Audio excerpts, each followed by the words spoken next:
ಗುಂಡ್ಲುಪೇಟೆ ಟೌನ್ಲಿ ಮೊದಲು ತಹಸೀಲ್ದಾರ್ ಅವ್ರ ಮನೆ ಅಂತ ನೋಡೋಕ್ಕೆ ತುಂಬ ಆನಂದ ಆಗ್ತಿತ್ತು. ನೋಡೋಕ್ಕೆ ಅಲ್ಲಿ ಹೋಗ ಬರ ಮೇನ್ ರೋಡ್ಲಿ ಇರೋದು ಅದು. ಈಗ ಏನಾಗಿದೆ, ಅವ್ರಿಗೆಲ್ಲ ಬೇರೆ ಕಡೆನೋ ಶಿಫ್ಟ್ ಮಾಡಿಬಿಟ್ಟನೋ ಬೇರೆ ಕಡೆನೋ ಕಟ್ಕೊಟ್ಟಿದ್ದಾರೆ ಅವರು.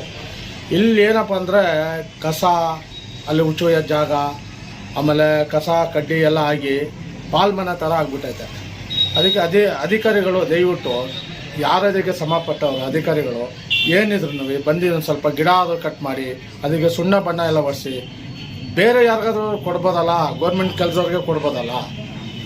ಆ ಥರ ಪಾಲ್ಮ ನೋಡಿದ್ರೆ ಹೊಟ್ಟೆ ಉರಿತದೆ. ನೋಡೋಕ್ಕೊಂಥರ ಆನಂದ. ಮುಂದೆ ಹೂವಿನ ಗಿಡ ಎಲ್ಲ ಆಗ್ಬಿಟ್ಟು ಮಾಡ್ತಿದ್ರು.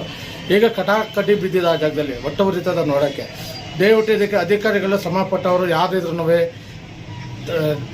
ಜಲ್ದಿ ಹೋಗಿ ಅದೇನು ಕ್ಲೀನ್ ಮಾಡಿ ಅದು ಮಾಡ್ಬೇಕಂತ ಕೇಳ್ತೀವಿ.